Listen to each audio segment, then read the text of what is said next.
Hello! On this channel, and in my recently published book, Scientology A to Xenu, I have worked to expose the underhanded and deceptive practices of the Church of Scientology. Scientologists in general are not bad people, although there are individuals in Scientology who find out how to game the system and use it to their personal advantage.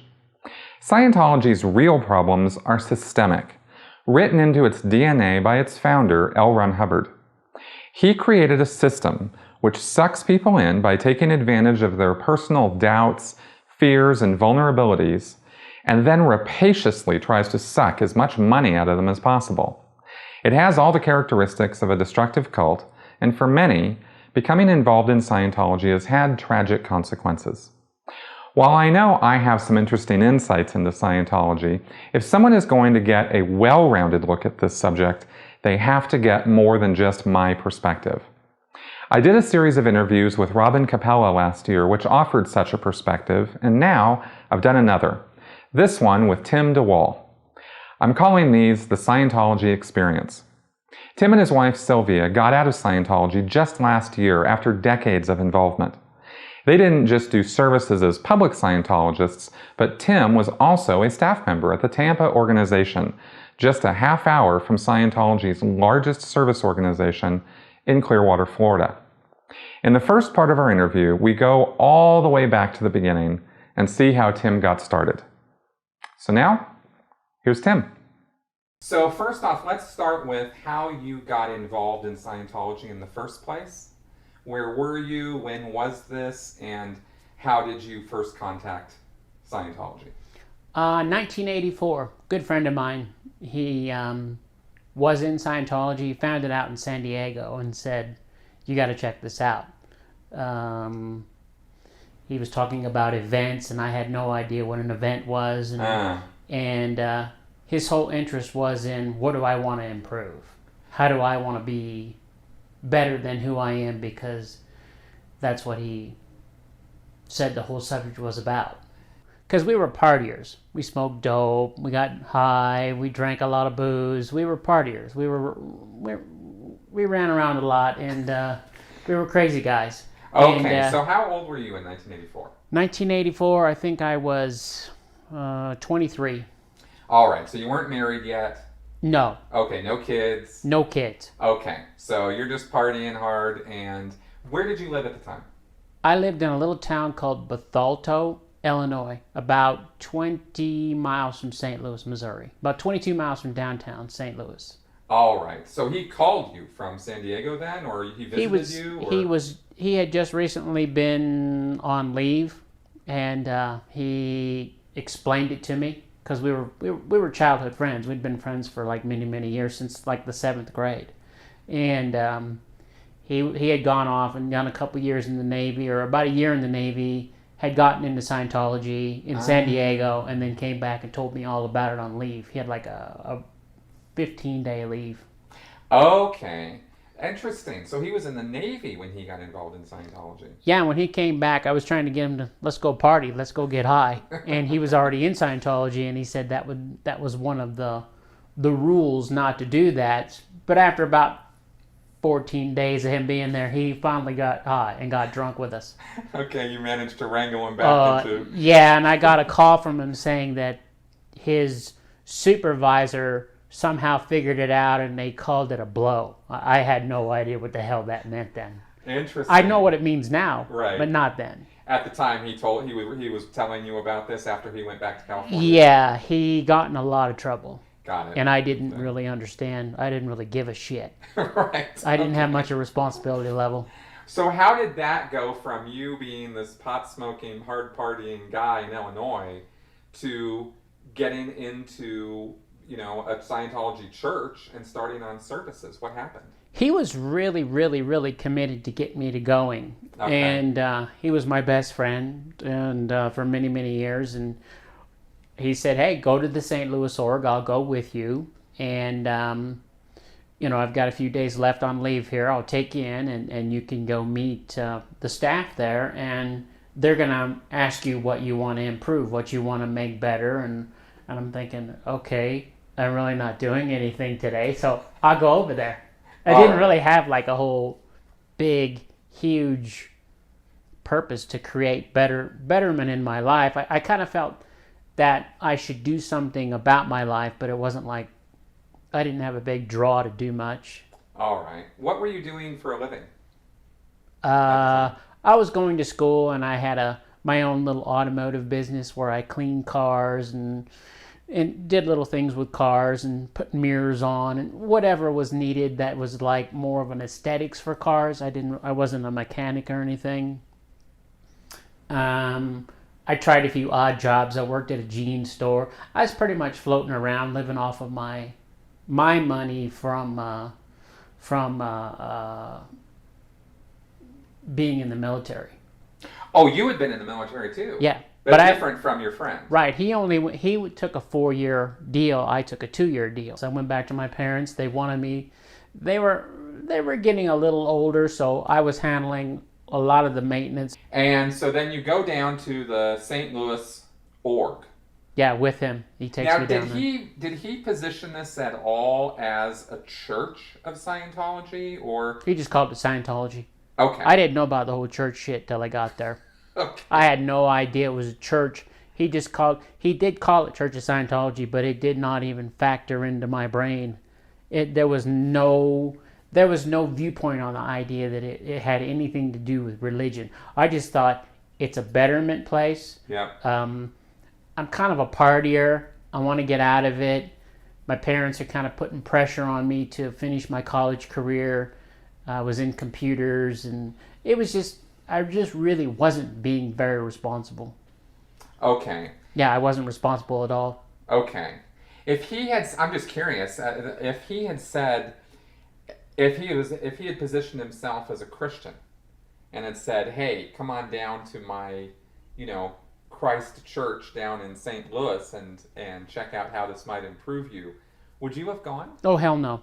Okay. No, I went through a couple of girlfriends. One girlfriend who tried to get me to go to a Baptist church. I'm the son of a Presbyterian minister, and I know religion. I know how the Bible works. I vacation Bible school, bowling team, potlucks. I understand the whole church end of it. I never looked at Scientology at that time at all as a church, even after I was told it was a church. I thought it was kind of a weird concept that it would actually be called a church. The church whole thing came much later for me, much like most of the people that I eventually almost had to clear up what the word Scientology meant and the word Dianetics meant to them after they had been in.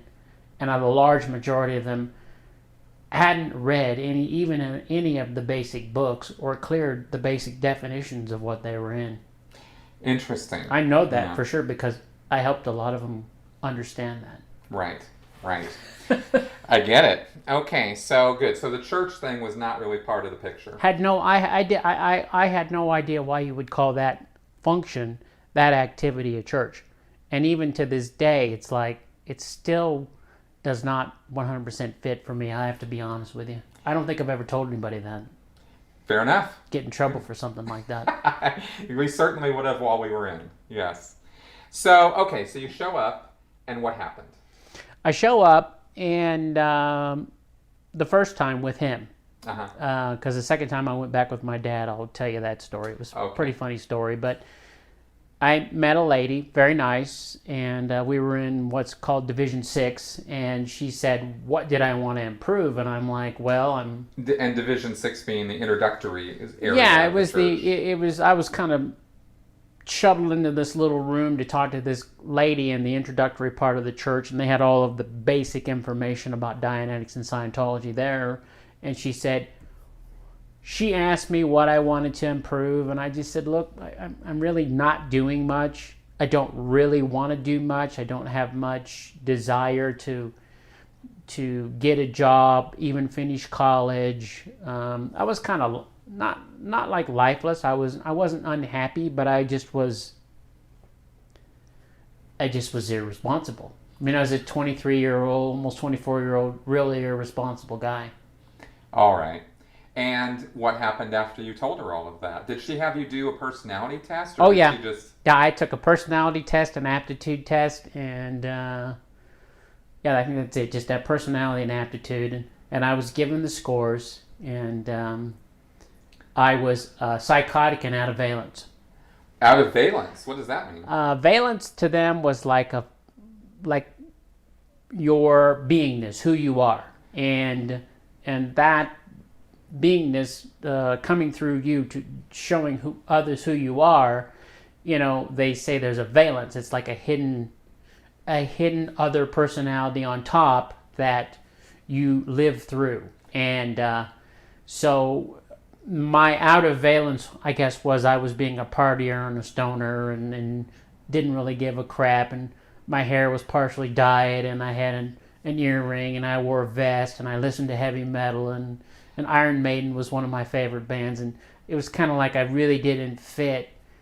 Like, that wasn't the best for me, or right. You know, I was just that. And then I really didn't. I never asked her about the psychotic, because I kind of always felt like, well, maybe I was kind of crazy, and they knew more than I did, because this thing had 200 questions on it.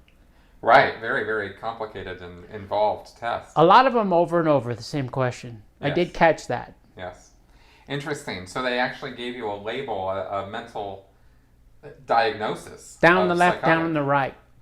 Of the graph. Of the graph. Yes. Yes, okay, and definitely I was... the whole thing was kind of like I was being somebody else from their viewpoint, but it was never really explained who I was really supposed to be, other than if I continued down this road, I would not be... it would not be the best survival for me. Survival was a word that was thrown around a lot. Okay. And your survival was not really so great according to their standards. Well, it was more like I wasn't doing anything or being myself. Okay. And what did you think about all that after they were all done with that evaluation? My first thing was, the lights kind of came on for me. I was like, what is it going to cost me? Oh, in order to fix this? Or right. Like, and what do I have to do? Because I kind of felt like, well, maybe they're right. I'm like really not doing anything. I'm floating from girl to girl. I'm not really being the best person I could be. I kind of likened it back to some of my Christian upbringing and how it should be, and I definitely wasn't being that. Mm-hmm. And I could tell there was some heat from my parents, even though they were older and letting me live my life, and they weren't really on me, but I just wasn't fulfilling what I thought I should be. So I thought, well, I wasn't getting it through the Christian church, so maybe I'll get it through this organization. But I remember her telling me, yeah, it's only $24, and we're going to start you on this little course called the communication course. Because basically your problems are you can't communicate to others. And I'm thinking, no, I don't have any trouble communicating to others. But that was all explained to me that I was not able to communicate properly and get across my viewpoints. And I'm like, okay, I'll try it. Whatever, it's $24. I had the money, so I think I paid for it, and they scurried me right away into the course room. There wasn't like I couldn't leave. Right. No, I went in there and I said, look, I gotta go. I've been here like 2 hours, 3 hours. Well, I gotta get back. I got things to do. Well, no, you're already over here, so let's get you started. Of course. Right. Had to start. That's right, because then, of course, you're committed. Well, then you're a statistic. Oh, that too. Yeah. Of course. Yes, it actually does have a dual purpose. That's right. Because as a staff member, of course, we always think with the statistics. Oh, yeah. But at the same time, you're at the public end. Did you feel like you were more committed to now having to continue with this now that you had started it? No. I didn't really give a shit. I was like my best friend since the 6th grade or 7th grade has found something. He looks great. He's very happy. He's kind of settling down. I can kind of see he's going in a direction of not partying, and I'm kind of going in a direction of irresponsibility and partying and not being a complete trouble, but I just was aimless. goalless. Right. Now, okay, so then you started. The course, yeah, the communications course. Yeah. Had you had any earlier, had you heard anything about Scientology before any of this? No. Okay. Not one peep. Good. I never heard one iota about the church. Got it. So how did your first course period go then? Do you remember? I think I was there. I either had to go and sign up for 2.5 hours or 5 hours or something. I don't remember the whole schedule. I had to write out a schedule when I first started. I mean, I was in there like within minutes, and they were asking me when I was coming back. Uh-huh. I'm thinking to myself, I don't know. I don't care. And so I think it went okay. I got a lot of dictionaries thrown at me right away, and I had to make sure that I understood every word, and I didn't go past a word I didn't understand. Mm-hmm. And then it was, you would read the material, and then you'd have to go do something, because it was all really heavily on theory, and then go do a practical. Right, go do the drills. Very, very much into drilling after you read. And if you flunked the drill, or if you did poorly on the drill, eventually you'd have to go back and reread the material. Right. Yeah. Okay. Good. So you started on the drills, and what did you think of the drills? I thought they were stupid. Really? Quite honestly. And I've never really understood the training routines. Okay. And I've been a veteran now a long time. I have a funny story to tell you about those.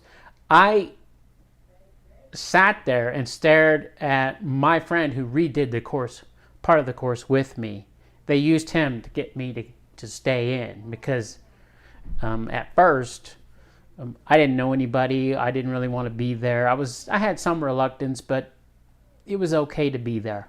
I wasn't real comfortable, but so he did some drills with me, and I remember sitting in a chair I had to sit in a chair for like 2 hours and stare at him and do all these other drills, or where you actually have to confront another person. And I thought it was really stupid. You get into that right away. They want to put you and have you sit in that chair. It's all about, you're not confronting life or other people or things, and that's kind of why the way you are. So I was like, okay. After about an hour of it, I just kind of went off into some zone where I was probably still coming down from getting high. And because they just told me I couldn't do it while I was there. So I'm like, hell, I think probably the day before I went there I was high. I didn't do it during the course period because they made me promise that I wouldn't get high during the communications course. Right. So while you were on the course, you stayed sober and clean. Yes, I did. Okay. Yeah. All right. So you went home, and then you said you came back with your dad? Yeah. This was after I had finished the communications course. Oh, okay. So you kept going on the course. How long did it take you to get through it? About 2 weeks. Okay. And what did you think when you finished? I felt pretty good. I felt like I understood the basics of communication. I thought the whole sit there and confront somebody else was sort of stupid. That part didn't get me anywhere. The only part of that course I felt like got me somewhere was really understanding that I talk, and then the other person talks. And then I talk, and the other person talks. None of the other drills really made a whole lot of sense to me, especially after my ass started to hurt, my eyes started to strain. My eyes would water, and I'd have a supervisor or someone in the course room tell me that, well, that's just part of you have to confront, and so you're not confronting, and if your body hurts or and I'm like, okay. So really that part didn't make a lot of sense. It still doesn't. Right. And you probably just because it doesn't. Yeah. So now, when you finished the course and you felt like you'd gotten something out of it, did you feel like you got your $24 worth out of it? I felt like I did. I felt like for the amount of hours that I put in, the the fact that I was reading material that I thought was going to be reusable or that I could use with somebody else, like if they were cutting me off or while I was talking or I was cutting them off, I could get an understanding of how to and fro of communication worked.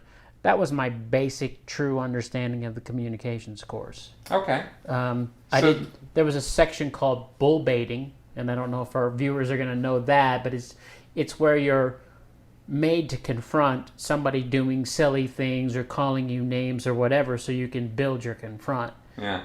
I've never had any trouble with confronting other people, so I thought it was very retarded, if I could use that word. Of course. I just thought, okay, this is stupid. And they're like, well, if you think it's stupid, then you're... And I'm like, no, as I don't care what he does or what he says. Yeah, he's my best friend since the 7th grade. He knows how to make me laugh. If I'm laughing, it doesn't mean I'm not communicating to another person. Right. I thought it was silly. Because it is. Okay, good enough. So then, what was it that happened when you finished your course? You went and saw the salespeople and... Yeah, they asked me for more money. Uh-huh. And I thought that was coming. Yeah. I kind of got the feeling that after I was shown a small sheet of the pricing of what everything was, there was a brown sheet in those days and had all the pricing of everything, even the price to get counseling or what you call auditing. And I was like, okay, I thought it was kind of expensive. So they asked me from $24 to, I think it was like $400. And if I had a membership, and that was back in the day when they had the Hubbard Association of Scientologists International. No IAS this yet. Was right before the IAS. Right before. Because the IAS was founded in 1984. Yeah, I had just slipped in March, and I think it was a little later in the year. Yeah. Yeah, it was not. So I was just before the big IAS push. All right. So they did want to get a membership from you. They gave it to me. It was free for 6 months. Okay. But they had told me that there could be membership pricing later, but it was all new at that time. There was no International Association of Scientologists. All right. So I said, okay. So they gave me that, and they said, well, the course is $400. It's the Hubbard Qualified Scientologist course, which is a course you go on to right afterwards. And I'm like, okay, what do I do with that? And they said, well, you're going to get all of this free processing with the twin, and you go back and forth. Processing being a kind like of auditing. Yeah, like auditing. Yeah. And I said, okay. I don't have that kind of money laying around. Where can you get it? That was the thing. Where can you get it? And how fast can you get it? And can you bring it here tomorrow? Or can we call somebody right away? And I'm like, well, no, that kind of money I'd have to go and figure it out. And I'd probably have to borrow it because, I was living pretty much just at home, going to college. I was a college student. I didn't have a lot of money. I wasn't working every day. So I got the money from my dad. But my dad is a devout Christian, Presbyterian minister, and wanted to know what I was getting into. Was very leery, but knew he could already tell that I was wanting to do something in it. I had some interest, and he was happy that I had an interest in something other than getting high and drunk and tinkering with automobiles and not really being responsible. So he came with me. He knew where it was, being in the St. Louis area. We went over, and they spoke with him.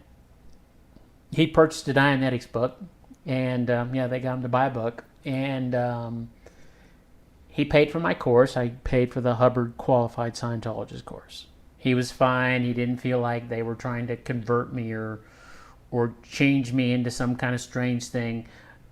He was given the communication that you can be a Scientologist and a Presbyterian. Has nothing to do with mixing religions. If your son wants to attend your sermons on Sunday, it's plenty fine. And so he was convinced that it was just a place to help.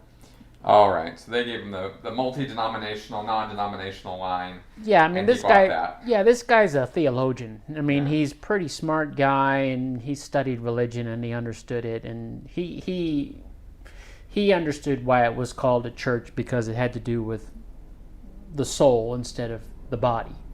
Okay. He caught on to that much quicker than I did. Oh, sure. Yeah, in terms of what they tell people. Yeah, and what he was told. So Right. he paid for the course, Okay. and I think I started the next day or something. All right. So how did that one go? It went okay. I felt like it gave me more responsibility to help others. I did all the processes on there, the auditing with another person. One of the funnier things that happened, if I can tell you a story, I was on course there at St. Louis for about 2 weeks, and I didn't have much money. My twin didn't have much money, so I would pick him up on my way because his house was on my way to St. Louis. And how that got started was we got there to course, and he drove that day himself and was late.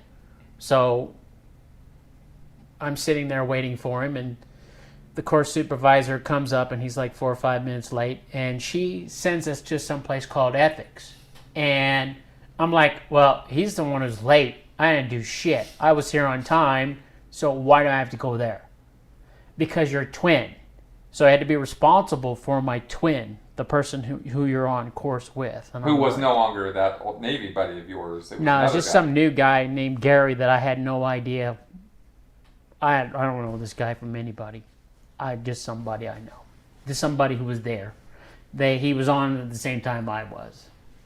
And we did the processes together. And then I was then made responsible for this guy. So I drive up to his house. I'm knocking on the door. I'm looking for Gary. We're going to be late. I don't want to go and get in trouble and have to go down there and speak to the ethics people again and be told, well, if you do this again, you're going to be in trouble and this is going to go in your ethics file and we're going to remember that you were late. And I'm like, whatever. So I'm beating on the door. I'm not real responsible. I don't really care too much. My dad paid for the course, so I'm going to finish it because I love my dad. But, I'm still kind of like, eh. So I'm beating on the door, and this god-awful smell comes from his house and sort of this whitish kind of grayish smoke. And I'm like, okay, there's a fire. There's a grease fire or something. So I go in, push the door open, and I'm yelling his name, Gary, I want to make sure he's okay. It's not a huge fire or anything, but I smell smoke, and I don't see fire or anything. So I get to just before his kitchen. Mind you, I've never been in this house before, and I look down into the frying pan, and there's sort of this leftover egg and grease, and there's this little tiny green book in there. It's an ethics book from Scientology. They were little books then. They were a little green. And he's cooking this book in a frying pan. And I'm like, what? Yeah. I said, okay, dude. I've done some strange shit, but why are you doing this? Well, I can't understand it. I got so mad I threw it in the frying pan. He's standing there. He's standing there, and there's smoke rolling off of this book, and the edges of it are, a little bit fried. It's kind of, some of the pages got edge burned, and I'm like, dude, I don't care about that book. I don't give a crap about your apartment. We have to go to this course thing. So I don't tell anybody, I don't say anything. I just say, he cooked. Yeah, and he cooked it. And I'm like, good. Yeah. I was like, whatever. Get in the car. Because I'm all about not being late. I'm supposed to have an appointment. Are you sure he was staying clean and sober while he was I have no idea. I just never really was that. I just never really. Yeah. He was just not right. But, he was the guy they put me with. So you guys ended up going into the course room and we went into the course room, and the funny thing was they kind of knew something was wrong. We had gotten there just seconds before the course roll call, so we're rushing up the stairs because if you're not there at roll call, you get in trouble. And he smelt a little of smoke, and and he's a little disheveled, and I shoved him in the car and got there fast, and there was this little girl, and that's back when they wore smocks as a supervisor. The supervisor, the course room, yeah, the person who runs the course room, the supervisor. It was a green smock had a green smock on. Yep. Okay. And she says to me, he smells a little like smoke, and what's going on? I'm like, well, when I got to his house, there was something going on. Well, what was that? You know, I'm like, look, I'm supposed to be on this course. Why am I talking to you about, well, you should write a chit. And I'm like, what is that? Or I should write a knowledge report about this guy because he's your twin. Again, they're trying to make me responsible for this guy. I don't even want to be responsible for him. But so I never did. I told this girl what happened, and I don't know, nothing ever really seemed to come of it. But a couple hours later, he was mad at me. I guess they sent him over and asked him why he decided to cook the book. But yeah, that was one of my very early strange. I was like, dude, you can't do that. I mean, you know, the fire alarms are going to go off in your house. He was just off. Interesting. So you ended up getting through this course with this guy? I got almost all the way through with him, and I think I made it. Yeah, I think I did make it all the way through with him. There might have been one other person that helped me at the end. And there was one other girl, I think, that helped me at the end because he just didn't quite make it. Okay. And you ended up finishing. And did you feel like you got something out of that course? Not a whole lot, I have to be honest with you. I got that I felt more responsible. And in that course, you're supposed to go from where you're at in terms of what they call present time, or what you're called where you're at in how you sense the world around you. And I was like, okay, I do feel like I'm in more control of it. By that time, I was kind of considering going off drugs. So I felt like, yeah, I've gotten something. I've gotten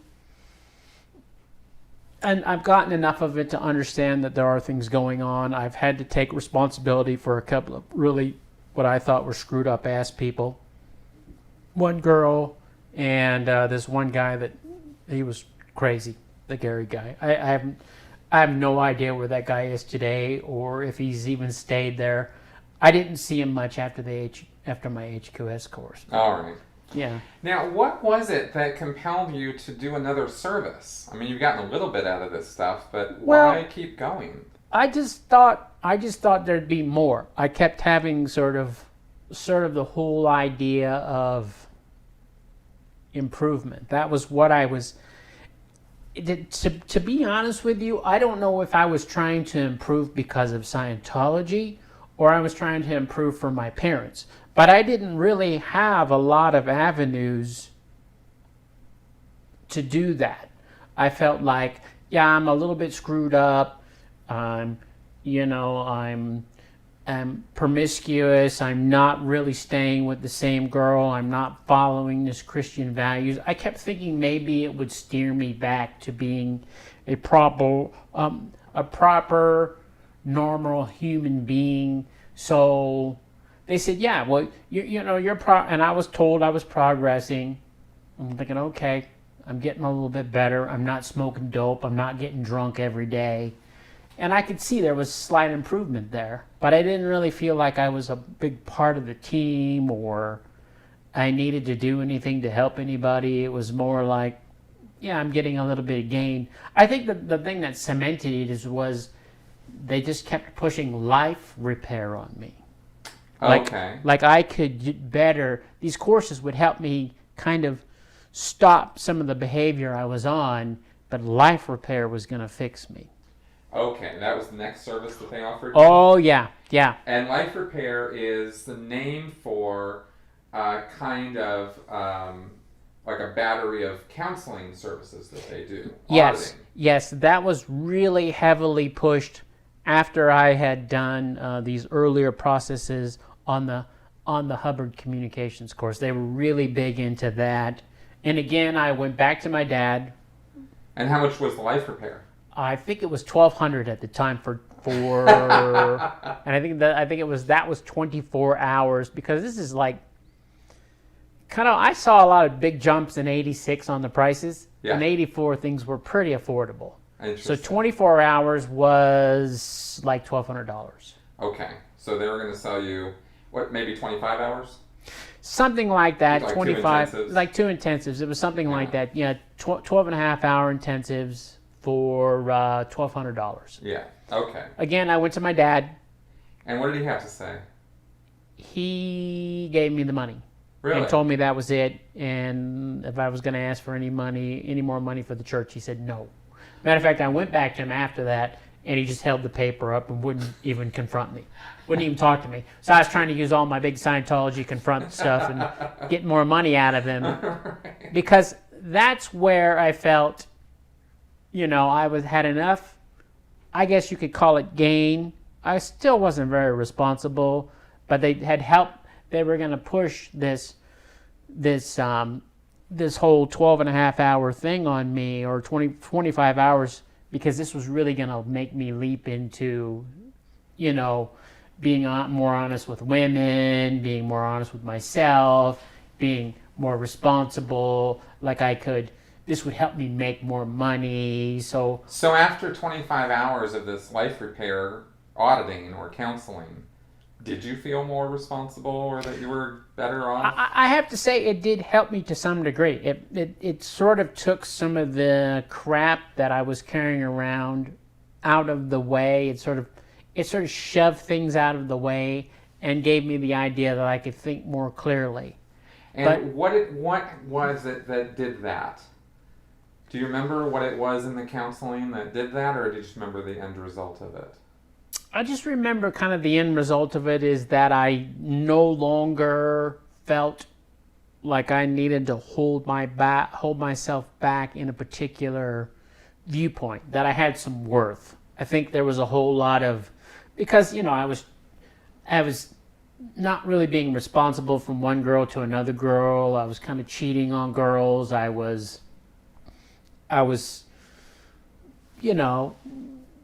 people asked me what my goals were, and I party.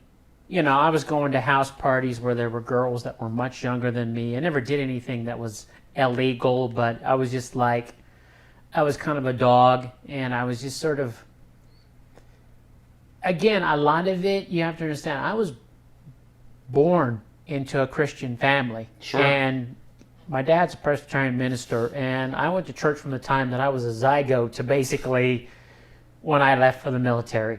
And I was in every situation. So I thought this would make me a better Christian. And while all this was going on, I was being asked by my parents to go to church.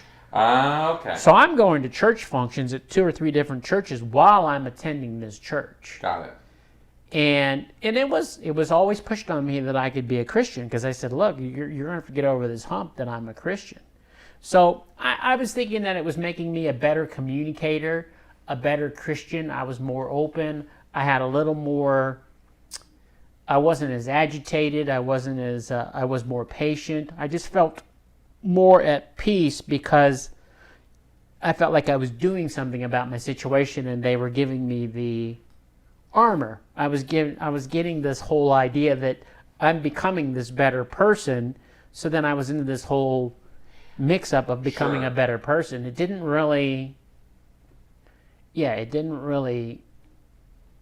really wasn't anything that was of some masterful, huge realization during the life repair.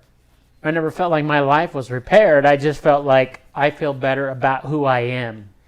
And did you see any kind of tangible result in that feeling in your life? The only thing I could think of is that I was a better communicator. It didn't handle me on the fact that I wanted to get married or stay with the same girl. It didn't help me in terms of I felt a lot more educated. I just felt that I had an avenue that I could become a better person. Okay. But I didn't feel like it changed me into a better person after 25 hours. Matter of fact, I remember the first 2 hours were what they call clearing commands. And I'm thinking, we can't do that while we're not in here? You're charging me for this? Right, clearing commands being that they are going over the definitions of all the words. And then I'm like, of all the commands. You're wasting my time here. Right. I was pissed. So then I would have to get handled for that. Right. Yeah. So, I mean, I remember being at the end of it, and I would have to get these examinations. And I wondered one time, what it would be like. And I should have remembered this in my later Scientology, but I remember what it would be like if I just made that thing not do what it's supposed to do. Now, what do you mean by that? Well, at the end of each session, yeah, you go to the examination room. It's usually like a little small cubicle. Yeah. You sit in there and you hold the cans from the e-meter, and you say, they look at you, they don't talk to you, you don't say anything, and then they tell you if the needle on the e-meter is floating back and forth, meaning you're no longer upset. You've been handled on some particular thing that came up during your auditing session. And this person who's doing this examination is somebody different Absolutely. than your auditor. Absolutely. Yeah. Okay. Good. So you go and get this examination. So I'm like very close to the end of the life repair. I think I've got a couple of hours, and I'm like bored. I really am kind of bored. I'm kind of like, I keep hearing of all these wonderful things that are up and above life repair. Like, you get up on the actual training and auditing side of this thing called the Bridge to Total Freedom. Uh-huh. So I have my eye on that. So they've already been talking to you about this? Daily.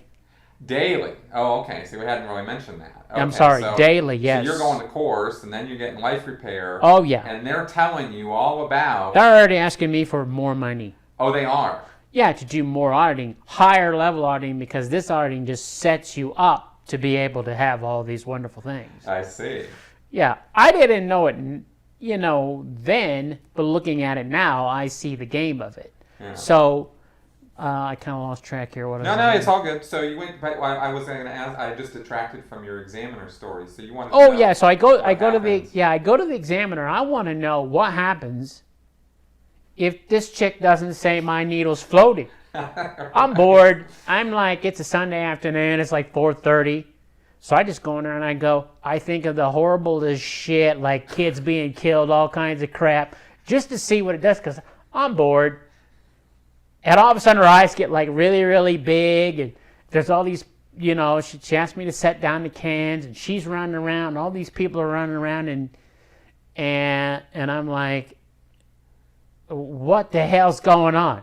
I just want to go home. It's 4:30, I got to drive for 45 minutes back to Illinois, the Illinois side. And she goes, your needle didn't float, you're red tagged. I'm like, what the hell does that mean? That means, well, if you had something happen in your session that isn't cleared up, you have to go back in session. And I'm like, well, I don't want to do that. I want to go home. So I go back in session. That's what you get for thinking about dead babies at the examiner. I was just like trying to think of anything that would do it, just because I was bored. And so they take me back in, and we run over some crap that had nothing to do with it. And then I go back and I think these pleasant thoughts. Everything floats, and I'm like home by 6:30. I just purposely wanted to see. I wanted to see if that thing would. I wanted to see what it would do. Yeah. And I should have remembered that, but I kind of felt bad. Here again, I have this Christian upbringing. Do unto others. I mean that we could do a show on my Christian upbringing, but sure. but the whole thing that's what it was. So I felt bad, and I went in session and I thought of pleasant thoughts, but it was like I really should have understood that thing could be manipulated. Right. I mean, I did it really. I mean, I was in Scientology maybe 2 months, and I did that just to see if it would do it. Right. Yeah. I had no idea it would do it. Right, and of course, the whole reason for that had nothing to do with your auditing session. No, I just want to see what it would do. In fact, you were bored and you just wanted to see what happened. Towards the end of life repair, I was like very bored. Okay. Like the last 5 or 6 hours of it was like, okay, whatever. This is doing me no good. I don't really want to be here. I want to go to the higher stuff where I was told I'd get all this cool stuff. I mean, at that point, I'm after the bigger stuff. Yeah, I already know about clear at that point. Now, what was it that made you think that what they were telling you was true? I mean, the gains you'd had so far were relatively minor.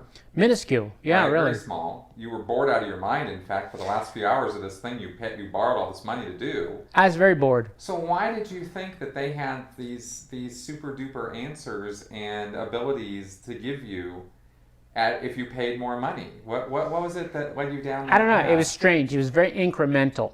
It was very, very, very slow level of what I would really refer to as indoctrination. It really would. It was more, not even that I'm trying to be wise here. It's more that it was like, I thought I just had to fake it or get through this early level bullshit to go clear. Okay. I wanted to be clear. I wanted to be a person who no longer had problems, who could think clearly, who could not have to be promiscuous, not have to be a bad person. Again, I'm driving towards being a better person, a better Christian, a better... And Christianity wasn't necessarily getting me there. Right. No matter if it was beaten into me by Baptist ministers, whatever, I just thought this was an avenue to become a better person. And what did other people tell you that gave you that idea? Because you clearly hadn't experienced it yet. I wasn't, I didn't have any kind of fish hooks in me. I didn't really think, I still kind of thought the people were a little bit strange. The other Scientologists? Oh yeah, I was like, yeah, you people are getting weird. Really? Yeah, I never one ever said anything to them. Well, like 2 weeks after I got there, it was starting to get cold, and I remember being in the course room and sitting next to the desk there and seeing this condition. It says the St. Louis org is in a state of emergency. I'm like, what the hell does that mean? And then I go back there, and in the course room, there's no heat. There's a kerosene heater in there. And in the auditing rooms, there's kerosene heaters in there. Okay. These people had no money. So I'm thinking, if this is helping all of mankind, why don't you have any money? And all of the staff kind of seemed a little strange to me, or it just wasn't like what I was used to in a corporate office, sort of, even a Christian setting of everybody wearing their Sunday best to go to church. So I was like, I never really caught on to it, but I guess what was being told to me was like, clear is where I needed to be. It's like, yeah, I'm bored, or I'm getting through this earlier stuff because I want to achieve. It was all steered back around to my ruin of being a better person, a better Christian, someone who can understand people more, someone who didn't get pissed and break things. I did have some anger issues, and it was like I felt calmer. So I thought, okay, well maybe this is, this is where you're on the bottom track, and you're going to go a little higher up the level of where you need to be. And I kept being pushed on this clear thing. Mm-hmm. Was there anybody you met, you were thinking some of these guys were pretty weird and the whole thing was kind of like there's no money here and this kind of thing. Was there anybody who personified or looked like they had something you wanted? Oh yeah, there was a really, really, really nice lady, and I'll say her name. Mm-hmm. Her name was Carla Gindella. Mm-hmm. She was very well dressed. She was pretty. She communicated properly. She answered all my questions, because one of my first questions was, I think you're fucking weird. You're staring at me. Stop fucking staring at me. Because I was like really in people's faces. You just said that. Yeah, if you knew me when I was younger, yeah, you would understand. I didn't really have too much trouble. I'm a little more backed off on people now because I kind of probably hurt too many people, but I just said, you're like fucking weird staring at me, stop it. And she said, well, look, it's not what it is, it's the drills we do here. You're just not used to someone looking at you and confronting you. You need a high level of confront when you're being talked to. It was all about sort of building me up. And I thought her and her husband, they were like pretty normal people. They were kind of people like I would meet at my own church. She was Division 6, and I think he was some type of qualification division, and those two I really, really liked. The course supervisors, I thought they were a little strange. Some of the other staff members, one of them had taken off when I was there. He blew. I remember this big thing was being talked about. He blew. I'm like... Meaning he had left without he left without announcement. He just took off. He bailed. Yeah. Yeah, he was a little bit strange. Okay. I think the driving factor is Carla would always talk to me about my future. Okay. And I felt like I was in a group that had some interest in me. I didn't necessarily have a whole lot of interest in them, other than I wanted to use them to improve. Interesting. I didn't hate anybody. Yeah. I didn't dislike anybody, but I was constantly always put in front of somebody who asked me for money to buy books or to improve my life. And I was constantly given training on what the bridge can do for me, both the auditing and training side, all the way up to something called OT, which I had no idea was, nor gave a shit about. Okay. They were mainly talking about clear. Daily. Daily. Okay. Trying to get me to read the Dianetics book, trying to get me to understand, because I wasn't the easiest person to get along with, and I felt like, okay, well, these people, at least they have enough chutzpah to tell me what to do, because I wasn't really going to be told what to do. So I kind of gained a little bit of reality with them. I gained a little bit of care for them, because they actually had enough ballsack to tell me what to do, because I was not going to be told what to do. I don't do well being much better now. But one of the things that I remember that I bid on, if you're looking for something that I bid on, is they told me constantly that you're the type of person, because see, you'll go out and you'll do big things because you can't be controlled, but you understand that it's because you don't want to be controlled. You just have to learn that control is not a bad thing. I see. That came in way early. Okay. And I was like, you mean I can be in control of somebody else and not destroy them, or I can do control from a good point of view instead of like just yelling at people or being pissed off all the time, or breaking up with one girl, starting up with another kind of thing. Yeah.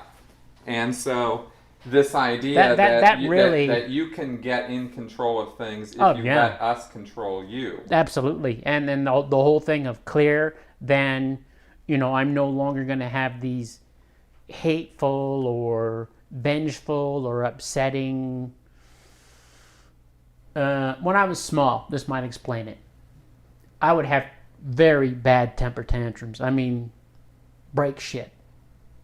And my mom was one who could handle me. She'd give me a broom, or she'd tell me to do things. She'd have me do a particular thing. And I kind of liken Scientology to that.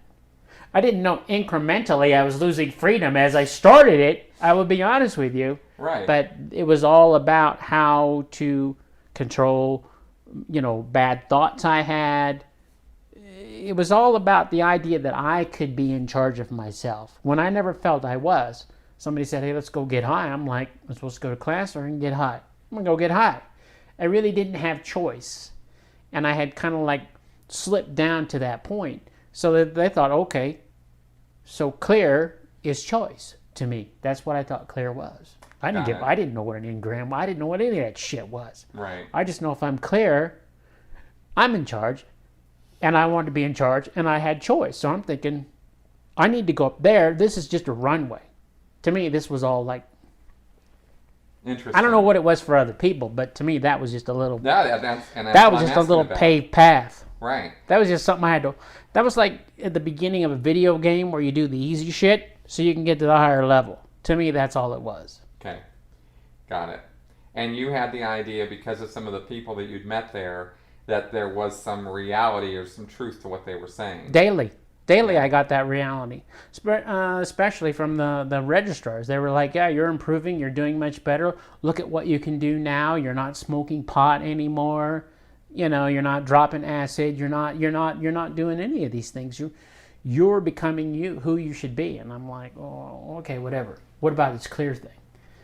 I saw those words, CLEAR, and that's all my friend talked to me about too, mostly. Okay. I wanted to be clear. That's all the hell I want. I didn't care how you got there. I didn't care if I had to like do something that was not the exact plan to get there. I just knew that that's what I wanted. Makes sense. That was okay, it. Good. That makes sense. You finish your life repair, and things are looking better. Yeah, I'm kind of more at peace than I had been in many years. I wasn't putting any chemicals in my body. I wasn't.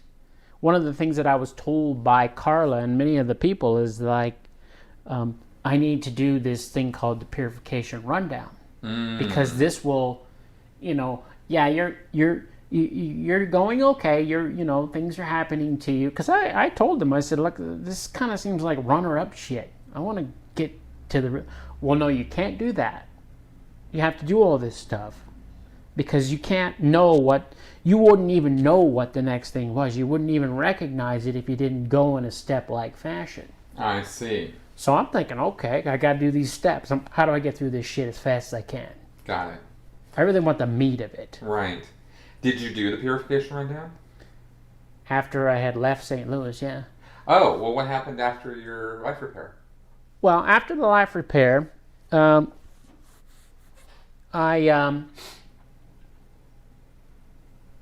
started thinking about maybe I should have a career. I should do something. I didn't like St. Louis. I didn't like being there. All of my friends had kind of gone on. I'd kind of come back from the military, and now I'm in this thing called Scientology, which they probably wouldn't understand because I'm already kind of becoming a Scientologist because they're going to help me.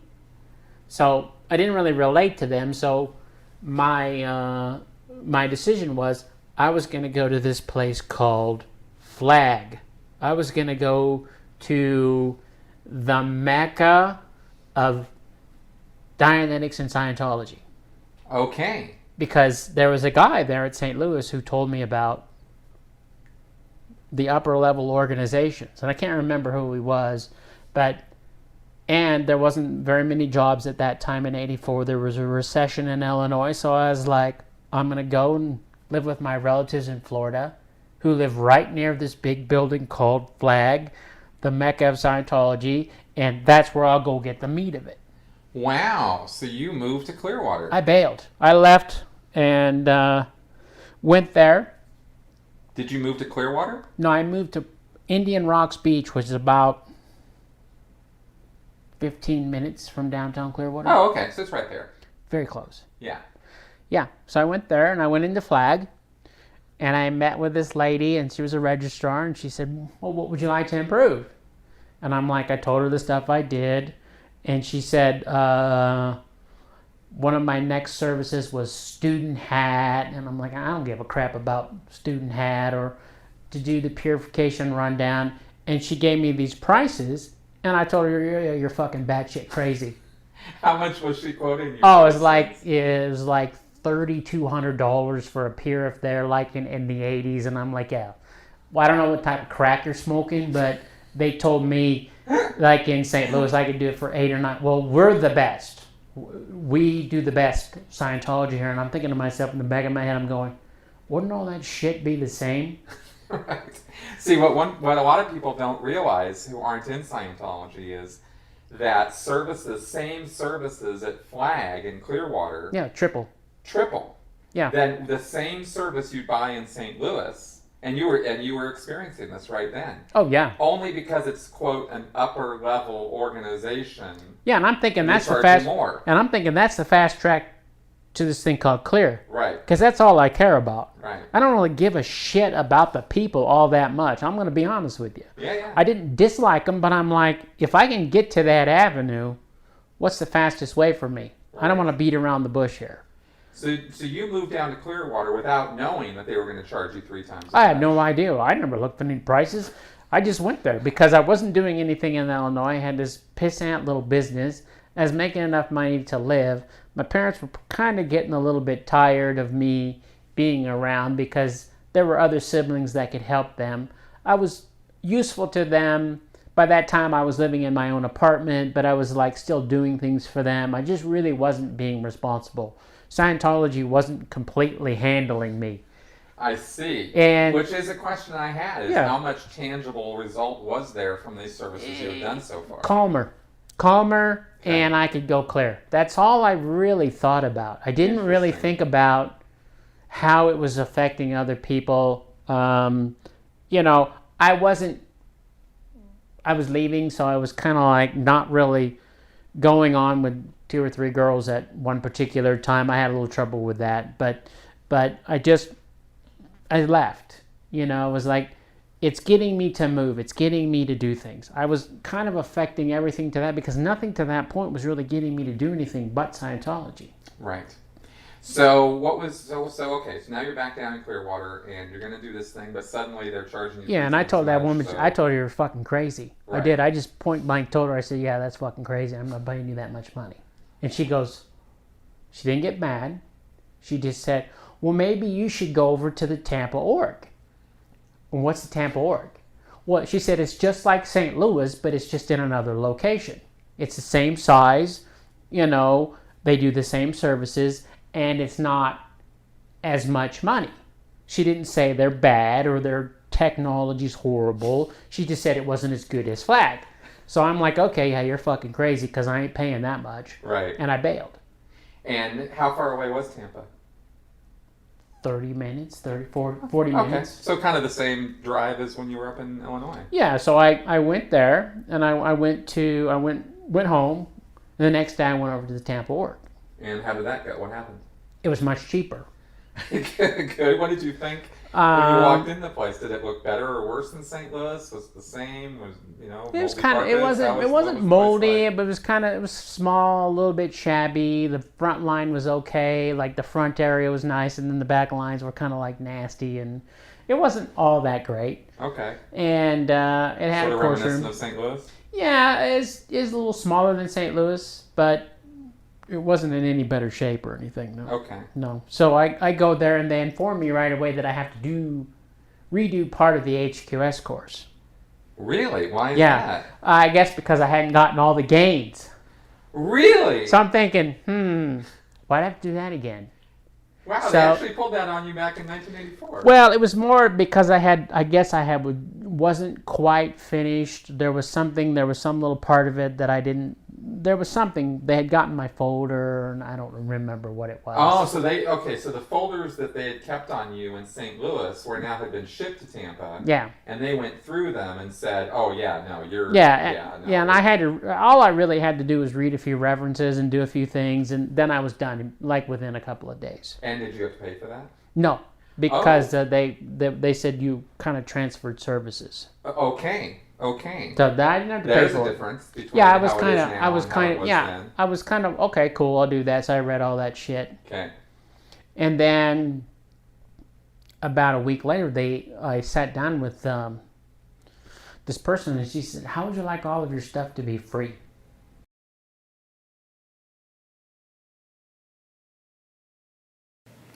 Hey everyone, I have very good news.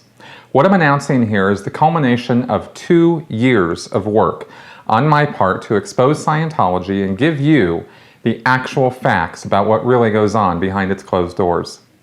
I've completed and published what I believe to be the definitive guide to Dianetics and Scientology, titled Scientology A to Xenu, an insider's guide to what Scientology is all about. Why should you get this and read it? Well, if you want to understand how people are lured into destructive cults like this and why they stay, this book gives you those answers.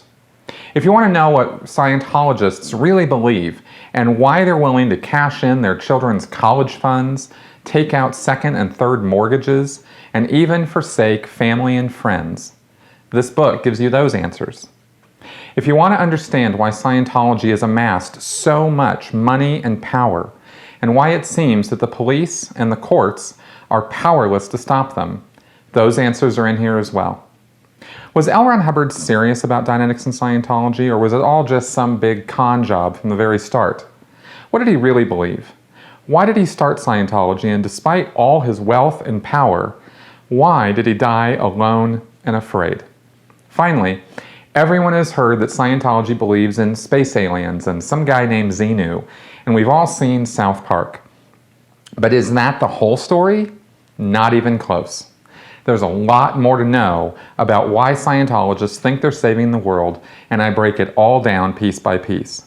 I believe you will not find a simpler and more complete explanation of Scientology's confidential scriptures anywhere else.